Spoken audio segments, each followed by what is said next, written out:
Ana Luisa Benítez, músico, pintora, escultora, mujer adelantada a su tiempo. Mi personaje de hoy, nacida en un año del siglo pasado, la conocí hace ya unos años, y debo reconocerles que desde aquel momento me ganó su vendaval interior, que me arrastraba hacia una atmósfera cálida y espiritual. En esta ocasión vamos a tener la posibilidad de entrar en su mundo, de vivir con ella, su historia, de sentir la intensidad con que ella pasa por la vida.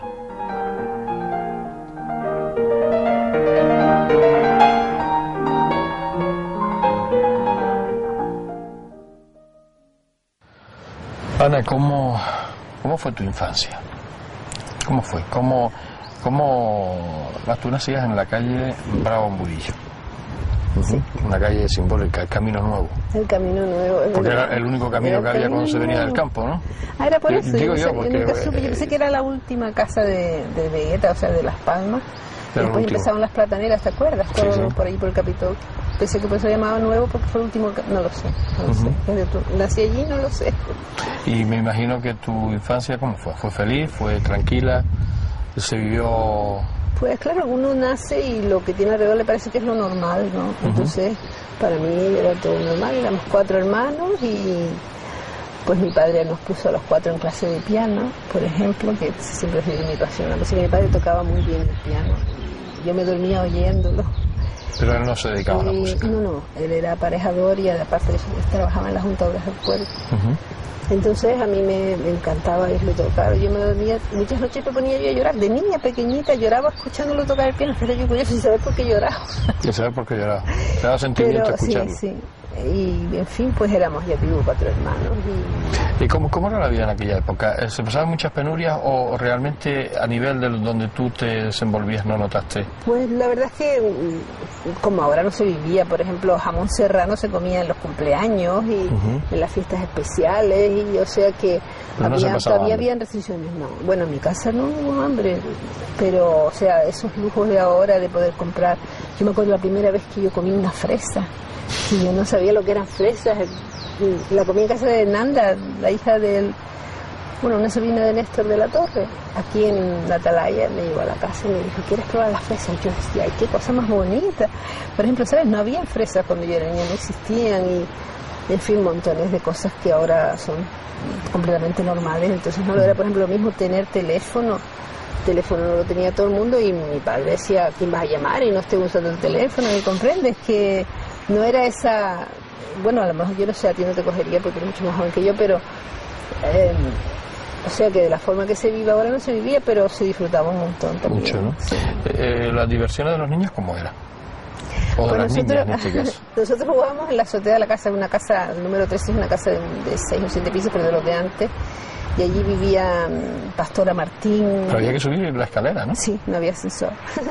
Le llamaban la isla del teatro porque estaba hecha con el mismo material que el teatro, ¿sabes? Los mismos faroles eran iguales, la talla de las balaustradas eran iguales y tal.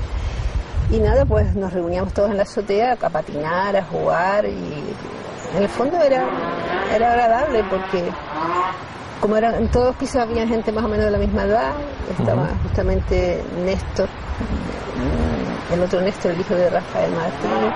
Después vivía también una niña que se llamaba Belica, vivían las niñas de Palacio, todos vivíamos en ese edificio y jugábamos arriba en la azotea. Porque eran todos de una edad más o menos. Sí, más o menos, sí. ¿Y el Parque San Telmo era el centro de reunión? No, a mí no me dejaban salir mucho, o sea que para los otros puede ser, pero nosotros jugábamos en la azotea. O sea que eso del Parque San Telmo era demasiado liberal el tema, sí, como para ir para nosotros sí.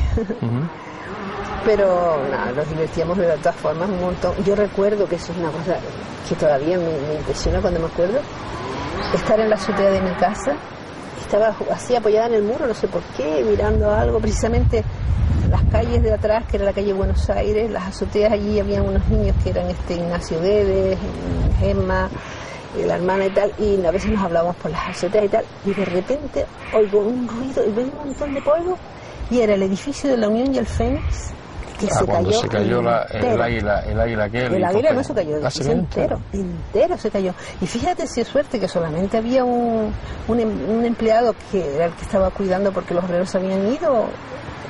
Y este hombre había ido a tomar café, no murió nadie. Pero no sabíamos lo que era, ¿sabes? Un montón de polvo y y era el edificio del Niño del Fénix, se cayó. Se había caído.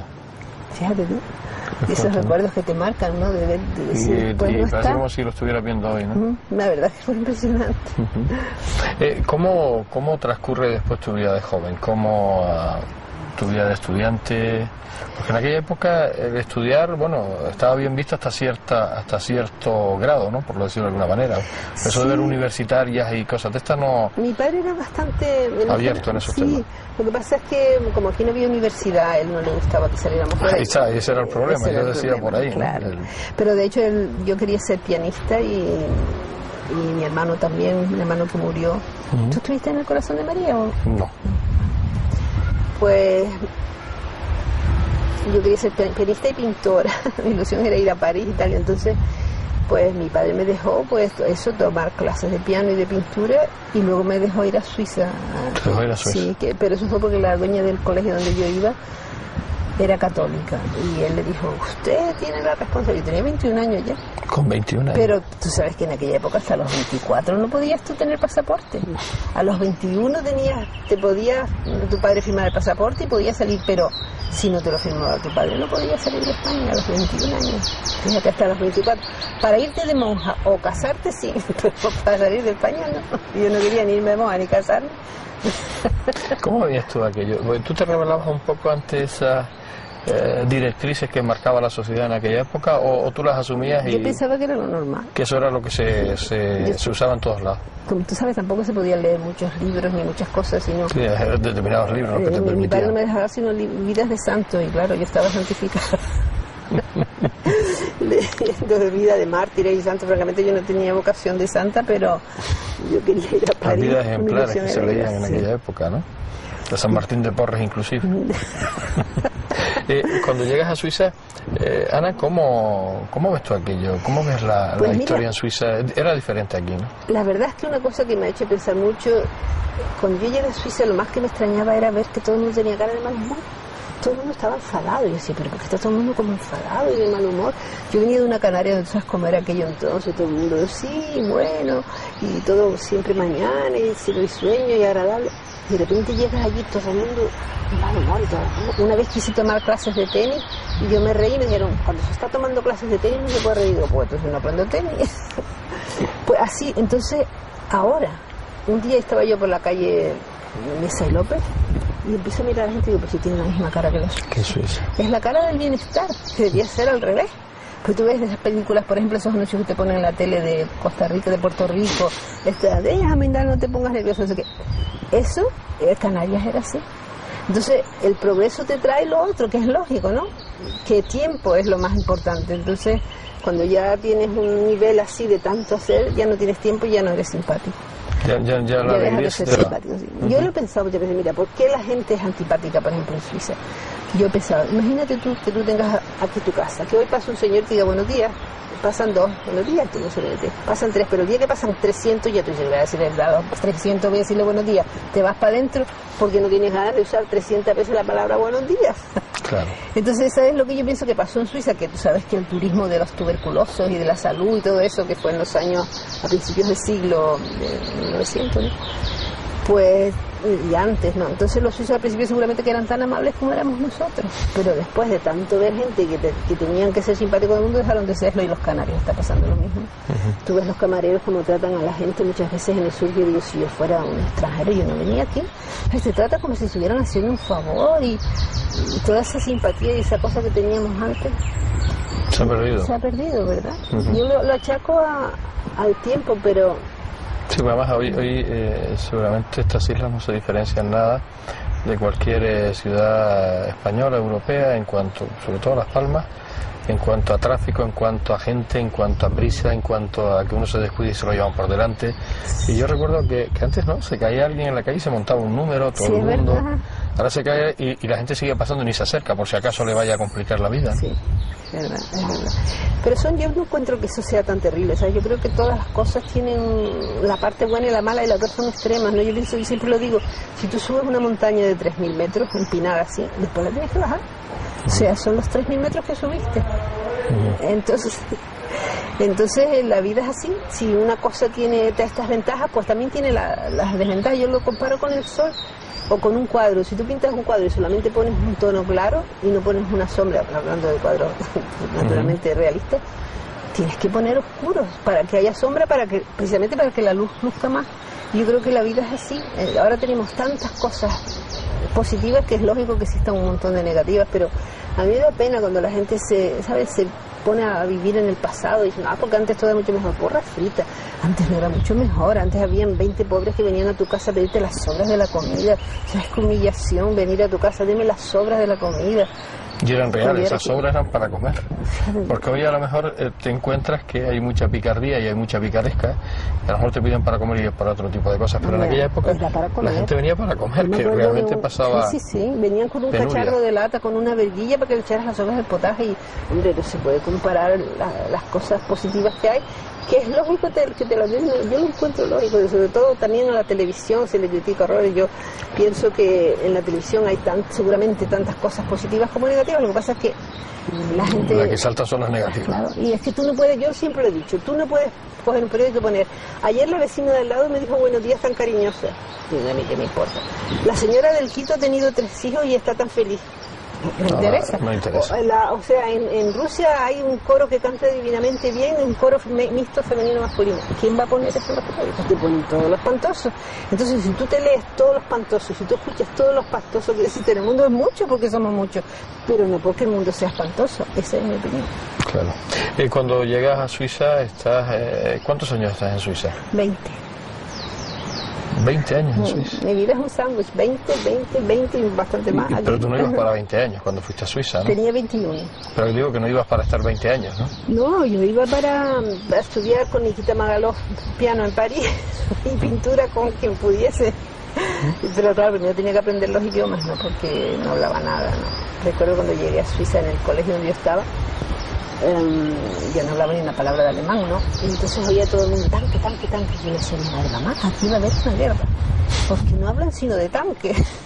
Después de la gente le contesta Pite, que es de nada, ¿no? Tanque, gracias, Pite, nada. Le decía Pite, y yo decía, a mí todo el mundo se llama Peter. La ignorancia, ¿no? ¿Y ahí terminas tu carrera de piano? Bueno, no, la verdad es que allí lo que hice fue aprender alemán y francés, y daba clases con un profesor que era un poco rarillo y tal, pero no tenía tiempo para estudiar bastante, porque se me acabó el dinero que tenía y tenía que... ¿Y te pusiste a trabajar? Estaba en una casa au pair, que le llaman, que los au pairs, ¿sí? Tenía que cuidar a los niños a cambio de que te dieran de comer. Esas cosas. Entonces no tenía dinero para estudiar, pero siempre hice cosas interesantes, pintaba iconos rusos, con eso ganaba unas perrillas, y luego la verdad que fue una vida muy bohemia. Muy bohemia. Yo llegué a pasar hambre de pensarme, bueno, ¿qué hago? ¿Llamo por teléfono al chico del que estoy enamorada o me como un yogur? A veces ganaba el yogur y a veces el chico. Y allí estás esos 20 años, ¿conoces a mi ex marido? ¿A tu ex marido lo conoces allí? ¿Que era suizo? Bueno, es suizo, pero de origen checo. ¿De origen checo? Sí, o sea, sus padres eran checos, pero la madre trabajaba en el consulado, en la embajada en Berna, y entonces él se crió también en un colegio diplomático, o sea, como hijo de diplomáticos. Después vinieron los comunistas, querían que fuese para allá y tal. Y ya no fueron. Y ellos no fueron. Entonces yo lo conocí a él viviendo yo en Friburgo. Era un chico muy interesante y tal. Y nada, los dos que teníamos la misma idea de no casarnos nunca, por eso nos casamos. Es lo que suele pasar cuando estás de acuerdo con alguien. Pues al final pasa lo que pasa, ¿no? Sí. Y estás ahí esos 20 años que me imagino que nace algún hijo. Sí, bueno, a los 9 años, en lugar de 9 meses, nació Manolo, que es el único hijo que tengo. Sí, que nació a los 9 años de... Sí, porque, bueno, siempre piensas que quieres disfrutar más y él sobre todo le gusta mucho viajar y todas esas cosas. Pero al final vino Manolo. Nosotros teníamos la casita de Guguy, ¿tú la conoces? ¿Has oído hablar de Guguy? El suizo de la casa de Guguy de mi ex. Entonces hicimos aquella casita que es una miniatura. Pero eso es cuando regresa. No, eso era, estábamos 3 meses aquí en Guguy con el niño con el hombre. En invierno, me imagino. Sí, 3 meses aquí, 3 en Suiza, 3 aquí, más o menos, 3 o 4, pero Guguy fue una parte muy importante en la infancia de Manolo, ¿no? Porque hasta los 6 años, a los 5 años pasó mucho tiempo allí con los pescadores y tal. La verdad que es un sitio precioso, ¿lo conoces? Sí, muy bonito. ¿Tu vida en Suiza empieza tu actividad artística o ahí estabas en tu actividad doméstica? No, la verdad es que yo siempre, el piano por ejemplo lo he tocado siempre, aunque ahora no se nota porque llevo un montón de meses sin estar tocar, pero siempre hacía cosas. Incluso yo recuerdo que mi suegra me lo criticaba, la pobre, porque yo no tenía muebles, no tenía nada. Mi marido estaba preparando el doctorado, no teníamos mucho dinero, pero yo siempre tuve una persona que me ayudara en la casa, porque decía, si yo gano 50 francos dando clases de piano y la señora que me limpia me cobra 12, ¿por qué voy a ponerme yo a limpiar? Le doy los 12 a ella, todavía me quedan un montón de francos para mí. Claro. Sí, siempre ha sido mi teoría, o sea, de hacer lo que... O sea, para mí eso es una cosa lógica. Si yo sé hacer una cosa, pues hago lo que sé. La otra persona sabe limpiar, pues limpia, ¿no? Y... Pero de la casa nunca... Además, mi marido fue muy inteligente, me dijo, cuando nos casamos, yo nunca te quiero ver con un delantal ni en la cocina. Digo, ay, qué bien. Tú cuando quieras meterte en la cocina, coge un libro y ponte a leer. Digo, qué maravilla. ¿Tú en aquella época te considerabas una mujer adelantada al tiempo? ¿Eras muy independentista, muy independiente en las estructuras que tenía la sociedad en aquellos momentos? ¿Te rebelabas un poco? ¿Querías ser diferente? Eso sí, desde luego, a mí no me apetecía nada. Yo tenía un novio aquí y tal, pero no me apetecía casarme y tener hijos y no salir de aquí. Pero yo no sé si eso se rebelde, simplemente quería ir a París, ir a donde estaba la cultura, porque entonces en España, en Canarias, sobre todo había muy poco, ¿no? No se podía, era tan difícil viajar. ¿Sabes? No es como ahora que puedes coger por 300 euros o 200. Y te vas a cualquier parte del mundo. A cualquier parte del mundo. Entonces era casi imposible viajar. Primero por lo del pasaporte, porque si no tenías pasaporte no viajabas. ¿Llegaste a París? Bueno, a París fui muchísimos años pero después. ¿A París como tú querías? No. Fui nada más que de viaje. Pero te quedaste en Suiza. Sí, me quedé en Suiza, pero no me arrepiento. Recuerdo que cuando estaba en Friburgo, que no tenía dinero ninguno, entonces... ¿sabes? Mis padres no me mandaban, yo tampoco podía trabajar porque tenía pasaporte de estudiante. Entonces un día le pregunto a un amigo italiano que era un artista italiano, mira qué podía yo hacer para ganar. Y le dice, pues pinta iconos rusos. Digo, ¿yo eso qué es? Yo no sabía lo que era un icono. Me explicó mientras iba al play, me iba explicando, tú coges esto, vete poniendo, coges una madera vieja, le pones esto blanco de España con coleta. Y así después me dediqué a pintar santos, como yo dije. ¿Y se vendía? Bueno, la primera vez fue curioso porque en Friburgo hay una librería, había por lo menos, que se llamaba San Pablo, que estaba regida por monjas. Entonces las monjas a mí me dijeron, ella seguramente que te lo compra. Entonces yo pinté una Virgen del Perpetuo Socorro parecida, ¿no? La Virgen con la manita así y el niño. Y me voy a la monjita y le digo, mire, quisiera vender esto y tal, que lo hago yo. Y dice, ¿cuánto quiere? Digo, 20 francos. Yo con una vergüenza, ¿verdad? Porque era muy tímida, todas esas cosas. Dice, 20 francos, usted está loca. Digo, no, perdone, yo es que pensé que... Espera un momento, yo toda, mira, fatal. Se va la monja para adentro y me viene con una tabla así, con una Virgen pero era una estampa que habían pegado y luego la habían puesto... Le habían puesto a hacer el... Exacto, le habían puesto una laca que se llama de craquelar, ¿sabes? Que te la cortea todo y era una y cosa... Parece como que y parecía bien, pero no era pintada. Me digo, mire, yo veo que está muy bien hecho el trabajo y es muy bonito, pero en realidad lo mío está pintado a mano y esto es una foto que tiene una... No, sí, precisamente yo lo quería decir, ¿cómo va usted a cobrar 20 francos por una cosa y esta señora me cobra a mí 40 y es una estampa pegada? Usted tiene que cobrar por lo menos 70. Y yo, mira, ¿sabes? Como teníamos esa idea de que las monjas son una música y que solo quieren perras, mira, me quedó un recuerdo tan bonito de aquella mujer que la estaban amando. O sea, que lo empezaste a vender a 70 francos. Sí, ¿no? claro, y más. Y entonces de eso comía, de los santos. O sea, que estabas todo el día pintando iconos rusos. Bueno, todo el día no, porque tampoco había tantas maderas ni tantas, pero eso me salvaba. ¿Y cómo era tu actividad en aquella época que estabas tú ahí muy independiente y muy...? Bueno, teníamos alquilado con Fermina Caballero, no sé si la conociste, una gran persona, la profesora de piano y tal, y la hija, las tres teníamos alquilado un piso en Friburgo y habíamos alquilado un piso y un piano, pero no teníamos más nada, nos sentábamos en el suelo. Y el piano nos lo compartíamos las tres, porque las tres tocábamos el piano, entonces unas horas ella, otras horas la hija, otras horas yo. Y tenía clases, yo no sé cómo me las arreglaba, pero yo trabajaba para anticuarios, restaurando muebles y tal, y con ese dinero me podía pagar las clases de piano con un profesor que venía de Ginebra, que era muy bueno, André Perret se llamaba, y murió. Y nada, pues con allí lo que hacía era tocar el piano, estudiar el piano, y los trocitos de madera que encontraba por acá, y los preparaba, pintaba, siempre lo mismo, pintando y tocando el piano. ¿Y te daba tiempo para hacer otras cosas? Bueno, iba a los cursos de la universidad como libro oyente de francés para perfeccionarlo y tal, pero después del resto, pues mira, no tenía mucho. ¿Y cómo te veían aquí en aquel tiempo que estabas tú ahí en Suiza? ¿Te veían como muy modernista? La sociedad de aquella época, las amistades... Bueno, seguramente me consideraban una loquinaria, pero... Por eso te digo, ¿no? Porque eso no estaba muy bien visto, el que uno se independizara con 20 y pico de años, estuviera en Suiza y haciendo su vida. Bueno, la verdad es que no sé lo que pasaba aquí, porque yo estuve 5 años sin volver. Sí. No sabías tú un poco cómo se desenvolvía, ¿no? No.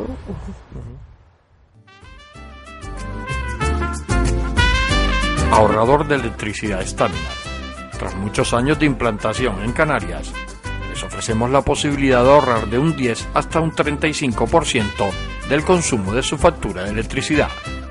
Tenemos un ahorrador que se adapta a sus necesidades, sea cual sea su tipo de negocio o industria. Muchos ahorradores puede encontrar en el mercado, pero solo Staminar ha demostrado su eficacia. No deje que los gastos abusivos de electricidad afecten su economía de negocio.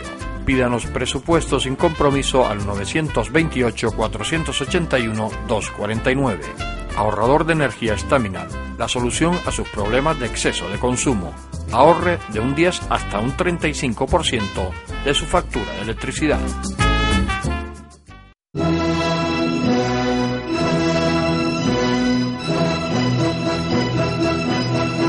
Una nueva edición del Festival de Zarzuela de Canarias presentan los amigos canarios de la zarzuela. El Teatro Cuyás será el escenario de estas magnas obras, un magnífico elenco de cantantes que estarán acompañados por la Orquesta Filarmónica de Gran Canaria, la Orquesta Sinfónica de Las Palmas y el Coro del Festival de Zarzuela de Las Palmas de Gran Canaria. Completan un programa musical a la altura que este festival se merece.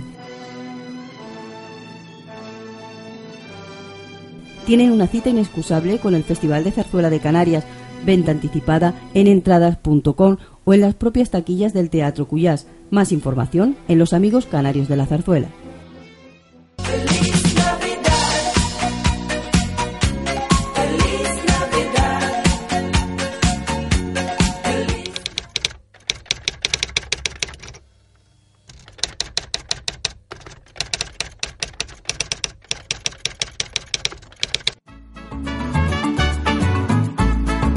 El ahorrador de electricidad Staminar es el único aparato en el mercado que reduce el consumo de electricidad tras haberse instalado en miles de hogares en Canarias.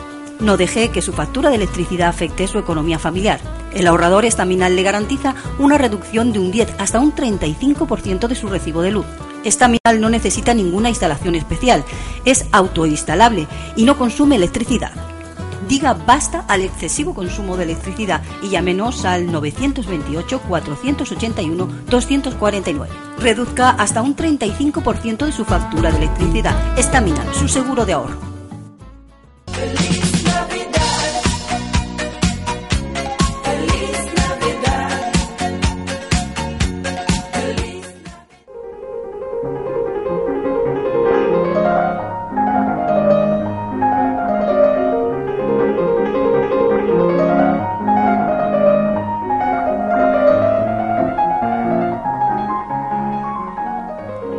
Pasando los minutos, Ana y yo estamos sumidos en una misma unidad, que no es nada más ni nada menos que el deambular por su existencia, su mirada limpia, su sonrisa que denota una clara ingenuidad, no hacen sino acrecentar mi encantamiento hacia ella.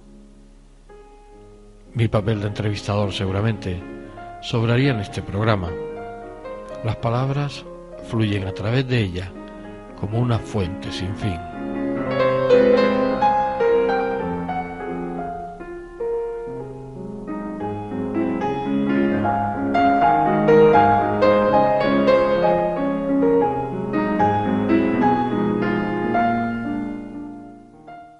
Cuando vienes a Canarias, ¿cuándo vuelves a Canarias?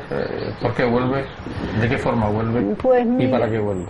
Eso es una cosa que yo volví pensando que era provisional, porque incluso todos los muebles que yo tenía, que no eran muchos, pero todos encontraban en la calle, pero bueno, los dejé a una vecina diciendo que yo volvería a buscarlos, pero me volví porque construimos un UI, ¿no? La casita. Entonces el niño era pequeño, de todas formas el niño no tenía por qué ir a ningún colegio y tal, y mi marido dice, bueno, total, en lugar de estar bien viniendo, quédate allí, no sé, total, que vine, yo vine llorando. Yo dejé Suiza llorando porque yo no quería dejarla, pero después te digo la verdad, yo no podía vivir en Suiza como vivo aquí. Aquí se vive, porque es una maravilla por el clima, por tantas cosas, también porque la gente, aunque yo te diga que están mucho más antipáticos que cuando yo era chica, siguen siendo mucho más simpáticos, alegres, y es el clima también es el que hace. El clima es el que te hace, lógicamente. Sí, yo lo he pensado, tú en Suiza dejas a una persona esperando media hora en invierno a 20 grados bajo cero y se le congelan hasta las gotitas que le salen por la nariz. Claro. Tú aquí dejas a una persona esperando media hora y lo más que puede pasar es que se con un cabreo impresionante y digas, eres una fresca, pero a lo mejor vio un canario cantar o vio una amiga que se encontró por acá y tal, pero no, ¿me entiendes? No tiene esas consecuencias. Incluso el carácter es diferente. El carácter lo cambia el clima, yo creo. Y llegas a Canarias porque tu carrera de piano no lo proyectaste a ser una concertista famosa. Pues la verdad es que ¿O lo intentaste? No, ¿sabes qué pasa? Que primero que yo tenía muchas otras, la pintura, la escultura, todo eso, y otras iniciativas artísticas. Y además que cuando yo terminé la carrera en Suiza tenía ya 33 años o 34. Y a los 34 años no puedes ser concertista ya. No puedes empezar porque para ser concertista tienes que tener unos programas inmensos, tienes que tener de memoria 3 conciertos de Brahms, 2 conciertos de Brahms, por lo menos 2 de Beethoven, 2 de memoria, claro, 12 cuantos de Mozart, tienes que tener tener un repertorio que te diga, Canarias quiere para el festival a la pianista Ana Luisa Benítez, muy bien.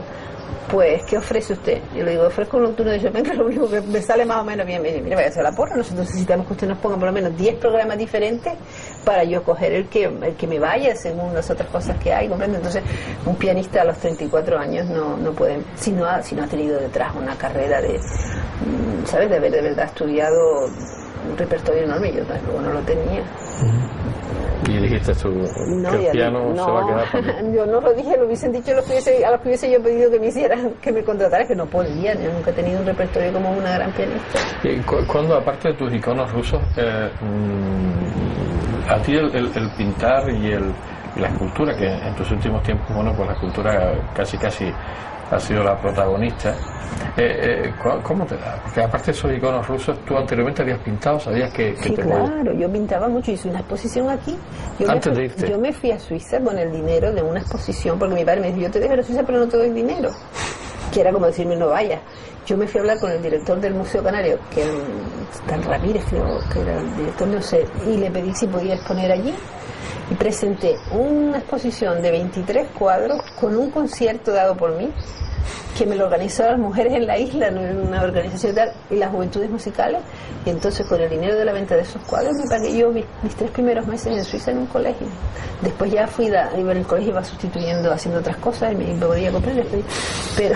Vamos, que la iniciativa tuya mercantilista sí, de buscarte la vida, nunca mejor dicho, sí, ¿no? La verdad es que yo desde que tengo 21 años puedo decirse que todo lo que me he comido, que es mucho, más o menos me lo he ganado yo. Sí, pero además es un orgullo, a mí me, ¿sabes? Bueno, es lógico, ¿no? No me gusta mucho pedir. Bueno, claro, una vez tienes que pedir, pero... Tú te lo tienes que elaborar prefiero, bueno... Prefieres currar, lo que se llama popularmente. No sé, a lo mejor ahora me pongo vieja y no puedo y tendré que ir a pedir, no lo sé. Pero por el momento, pues, así me ayuda.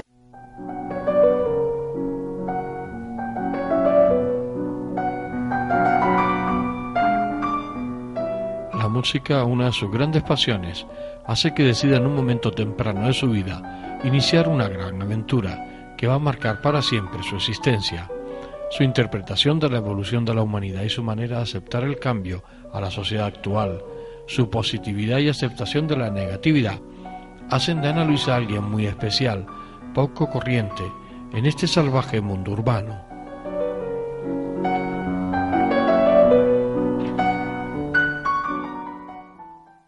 Ana, tu etapa en Canarias, tú vuelves a tu pesar, pero de repente te encuentras con tu isla, te encuentras con tu mar, te encuentras con tu clima, te encuentras con tu gente.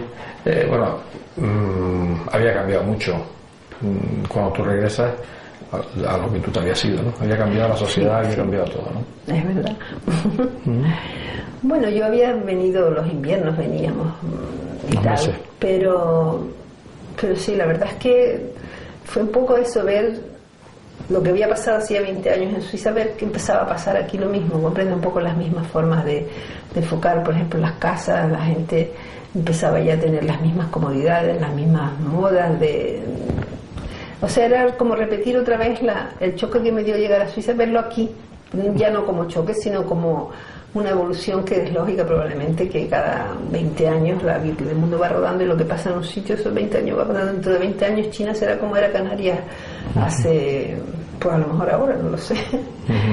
Pero que, en fin, después claro, te pones aquí, empiezan a venirte los amigos, la gente que tú conocías, los parientes, y ya te vas haciendo más a ese calor. Te integras, ¿no? Sí, que ese calor que no tenías allá, porque allá en realidad... Sí, algunos amigos, pero los suizos, cuando son amigos, lo son de verdad, pero es difícil hacer amistad. Yo pienso que aquí eres un poco también lo mismo, ¿no? Está pareciéndose sí, también, claro. Sí. Aquí la gente va más a lo suyo, se está volviendo el clima impersonal que se llama, y mucha gente ya ni se conoce, ¿no? Y ya los viven en el mismo edificio y ni se conocen. Eso se criticaba horror cuando yo llegué. Yo recuerdo una vez leer en el periódico eso que tú contabas antes, de una señora que se había desmayado en la estación y que nadie la socorrió, todo el mundo huyendo para no... Pero claro, también es que después te pones a pensar, o sea, como te decía, que todo tiene dos caras, que después la policía a lo mejor te inculpa de haber tú, ¿verdad?, hecho de ser tú el causante de ese accidente. Mucha gente tiene miedo a eso, ¿no? Entonces, claro, son las dos caras otra vez de la moneda. Tu iniciativa artística aquí crece, aumenta. ¿Te dedicas profesionalmente o totalmente a la escultura, a la pintura? Sí, bueno, al principio daba clases a niños del colegio alemán, porque como tenía el título de profesora en alemán y tal, y tenía dos o tres alumnos del colegio alemán, pero dar clases es algo muy fuerte, ¿sabes? Te chupa toda la energía. Un alumno, sobre todo clases privadas, bueno, me imagino que las colectivas son todavía peores, pero dar clases es horroroso. Bueno, aunque tengas vocación, quiero decirte que no es que sea horroroso en el sentido de que sea feo hacerlo, pero que si quieres, aparte de dar clases, toda tu intensidad, exacto, lógicamente. Te quita, te chupa toda la fuerza, después cuando vas a hacer algo y no te queda, porque no me quedaba, entonces preferí dejarlo de las clases y dedicarme más pues eso, a pintar. Hice una exposición que fue una exposición relámpago que hice en el hotel Reina Isabel, y la verdad es que fue una exposición que tenía que durar 15 días, pero la dueña del hotel decidió poner unas palmeras, tuve que dar mi exposición en 7 días, pero lo vendí todo. ¿De dónde estaban 7 días? Era increíble, era una exposición que había preparado en Salzburgo, estaban todas las afueras de Salzburgo, todo, es que es tan bonita la ciudad, ¿no? Y Y la verdad es que sí, que fue un éxito. Bueno, esa no fue la primera que hice después de volver, pero quiero decirte que funcionó. Que funcionó. Y eso te animó un poco a seguir. Sí, la verdad que sí. Porque más que el tema económico, yo me imagino también que el que adquiere algo a ti a nivel personal te enorgullece, ¿no? Mira, el que quiera tener una obra tuya, ¿no? Exactamente. Que una persona venga y te diga, yo me gasto más del sueldo de un mes en una obra tuya, eso a mí a veces que me da hasta vergüenza, me da pena, pero por otro lado pienso, bueno, también es que se lo gastan en un traje de Gucci o de no sé quién, y cada uno tiene su... Y que si no le pagan ese dineral, no le dan ese valor, que es lo triste, porque tú regalas una cosa. Y yo me acuerdo cuando daba clases de piano tenía solamente 2 alumnas que le daba clases gratis en Suiza. Una era hija de uno que era el chofer de la locomotora y no sé qué, y la otra porque era hija de una persona que tampoco tenía medios. Las 2 únicas alumnas que no me estudiaban, que venían cuando les daba la gana, que no me hacían caso, eran ellas. Las que no pagaban. Fíjate tú, qué triste, ¿no? Qué triste. Claro, también tuve la mala suerte de no dar con alguien con verdadera vocación, ¿no? Pero es que es así, tú regalas una obra de arte y la gente no le da valor ninguno. Si te pagan $500,000 por ella, esto me costó $500,000. Ya tiene y es así, y ya tiene un valor porque le costó. Entonces, ¿qué es lo que te costó? Lo que vale. Bueno, es así, ¿no? Puede ser que me equivoque, pero la mayoría de las veces es así.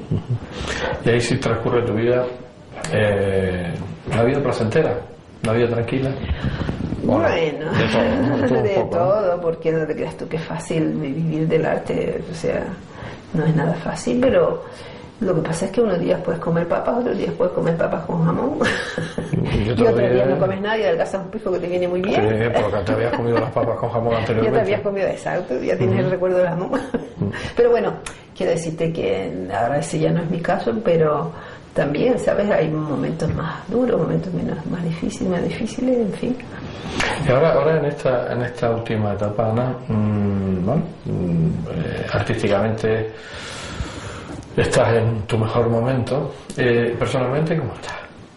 Pues ahora, gracias a Dios, muy, muy bien, la verdad. Muy bien. Sí, estoy encantada porque estoy con mi hijo que vive aquí en casa también. Y en esta casa de Néstor, ¿no? Estupendo, sí. Construida por Néstor. Sí.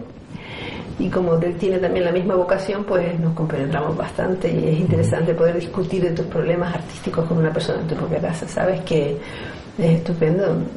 La verdad es que por el momento, déjame tocar madera, soy bastante contenta conmigo.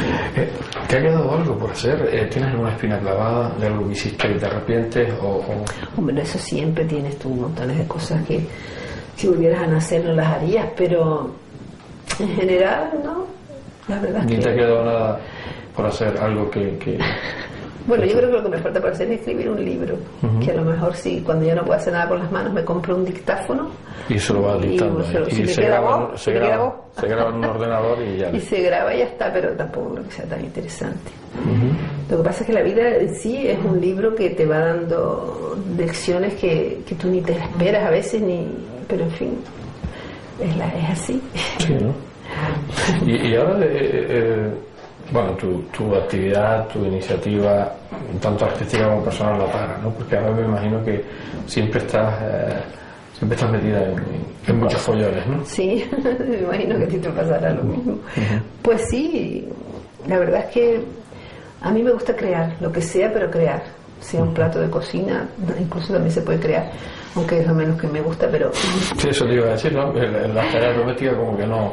Pero, aunque sí. Bueno, está ahí también la creatividad en la cocina. Desde luego, y además hay gente que de verdad son artistas en las cosas que hacen, pero si yo no estoy creando algo no soy feliz, sea lo que sea, yo qué sé, a veces pues, no sé, cambiar los muebles de sitio, o si ya no sé, es una forma de viajar, ¿no? El crear, digo yo.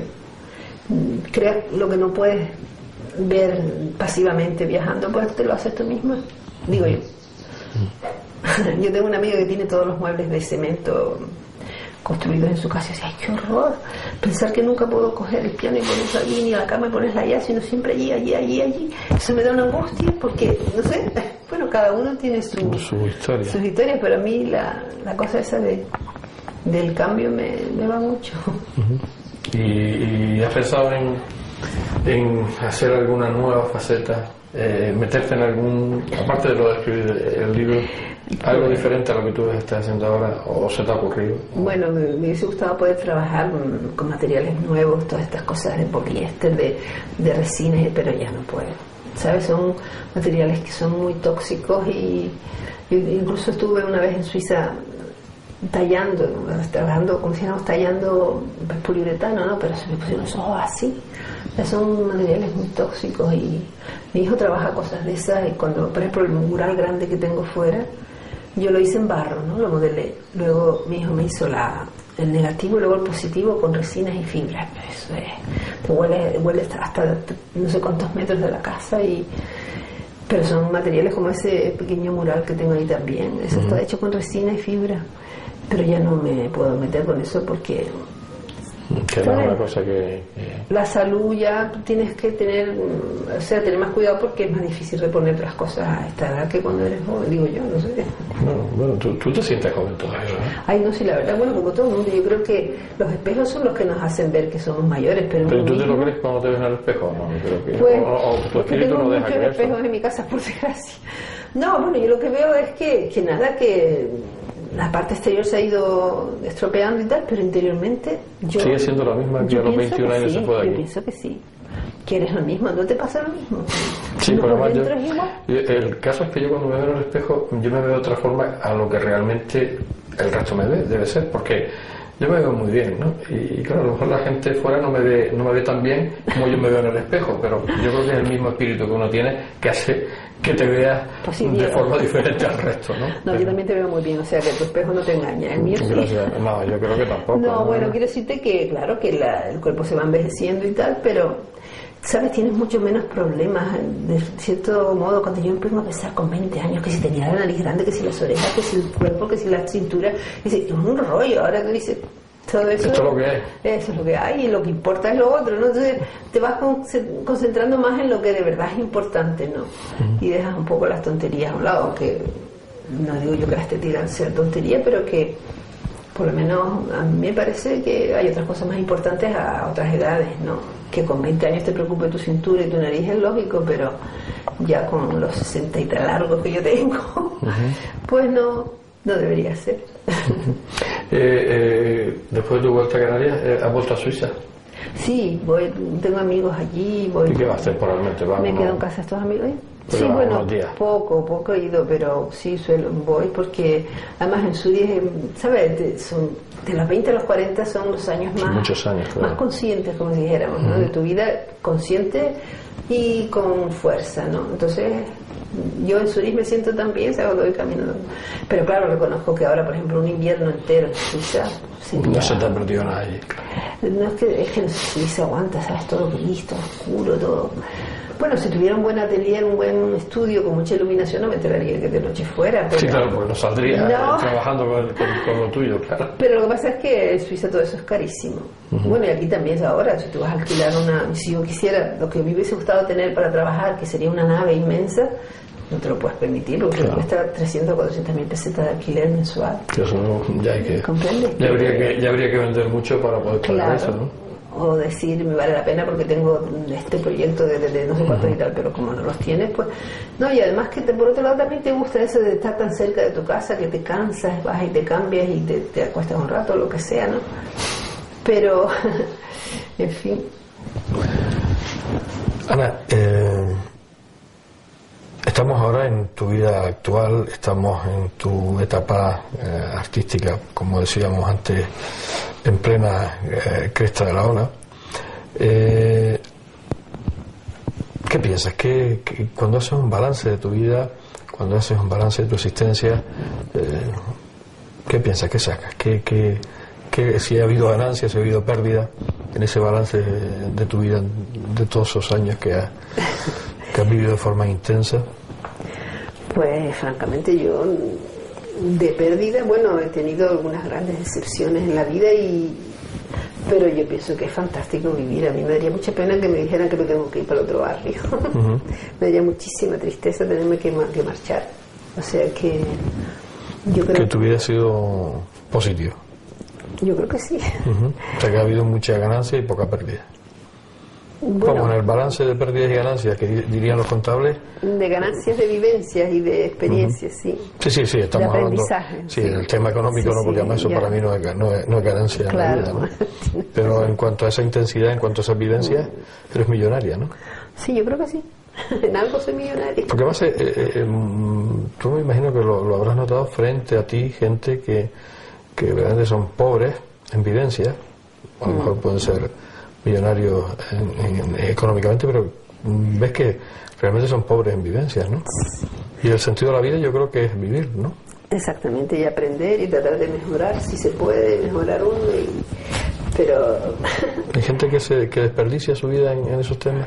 Yo creo que mucha culpa también la tienen los malos ejemplos que se ven en las películas, la gente siempre con los vasos de whisky, los vasos de alcohol, y el alcohol pienso yo que ha hecho mucho daño. Es una droga socialmente permitida, sí, ¿no? Y que en las familias puede hacer desastre. Y no respeta a la clase. No. Y el caso es eso, que claro, pues, tú por ejemplo ves un señor que no era nadie, que no tenía un céntimo, se hace riquísimo, y como le falta el bagaje del aprendizaje ese que se tiene cuando tienes unos padres o cuando que poco a poco te van metiendo, que mira, es interesante leer, porque si lees te lees, mira, es interesante que hagas cosas, porque lo que tú haces, no te lo que tú creas y lo que tú vives no te lo puedes comprar nunca con dinero. Entonces, como no han tenido eso, de repente se ven con un montón de dinero y lo único que pueden hacer es como los monos, imitar. Pueden comprarse una casa con una piscina enorme, tener el coche más caro del mundo, ¿verdad? Pero como les falta lo que es el disfrutar de verdad de las cosas por ir poco a poco, ¿no? Por ejemplo, eso mismo, ir poco a poco consiguiendo algo, sino que lo consiguen todo, ¡pah!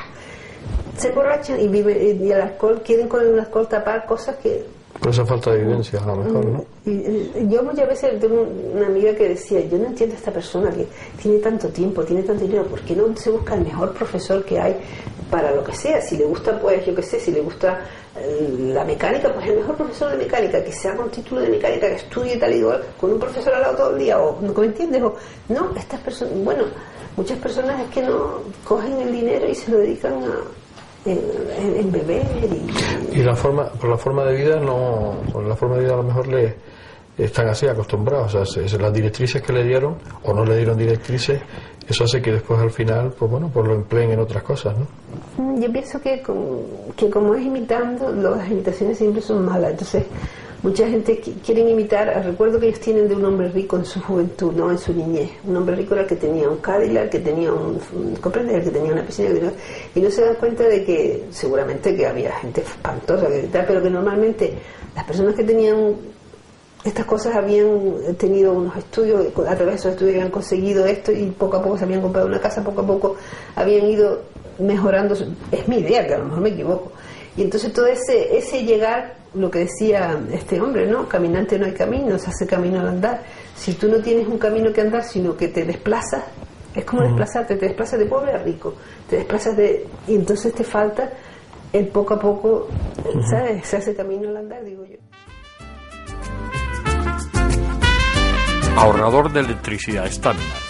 Tras muchos años de implantación en Canarias, les ofrecemos la posibilidad de ahorrar de un 10 hasta un 35% del consumo de su factura de electricidad. Tenemos un ahorrador que se adapta a sus necesidades, sea cual sea su tipo de negocio o industria. Muchos ahorradores puede encontrar en el mercado, pero solo Stamina ha demostrado su eficacia. No deje que los gastos abusivos de electricidad afecten su economía de negocio. Pídanos presupuesto sin compromiso al 921-481-249. Ahorrador de energía Stamina, la solución a sus problemas de exceso de consumo. Ahorre de un 10 hasta un 35% de su factura de electricidad.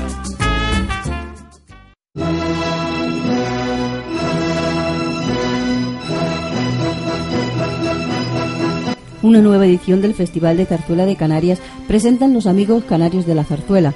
El Teatro Cuyás será el escenario de estas magnas obras. Un magnífico elenco de cantantes que estarán acompañados por la Orquesta Filarmónica de Gran Canaria, la Orquesta Sinfónica de Las Palmas y el Coro del Festival de Zarzuela de Las Palmas de Gran Canaria completan un programa musical a la altura que este festival se merece. Tienen una cita inexcusable con el Festival de Zarzuela de Canarias, venta anticipada en entradas.com o en las propias taquillas del Teatro Cuyás. Más información en Los Amigos Canarios de la Zarzuela.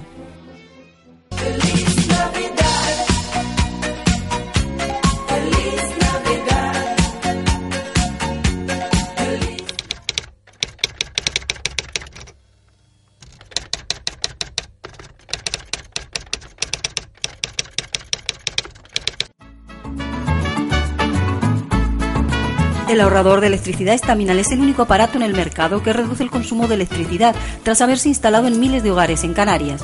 No deje que su factura de electricidad afecte su economía familiar. El ahorrador Estaminal le garantiza una reducción de un 10 hasta un 35% de su recibo de luz. Estaminal no necesita ninguna instalación especial, es autoinstalable y no consume electricidad. Diga basta al excesivo consumo de electricidad y llámenos al 928-481-249.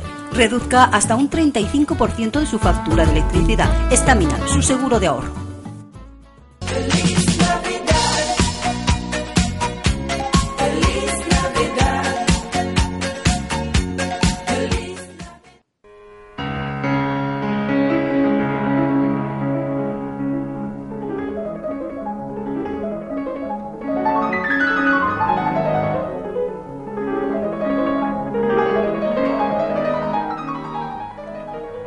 Se ha acabado el tiempo que teníamos para compartir con Ana Luisa Benítez.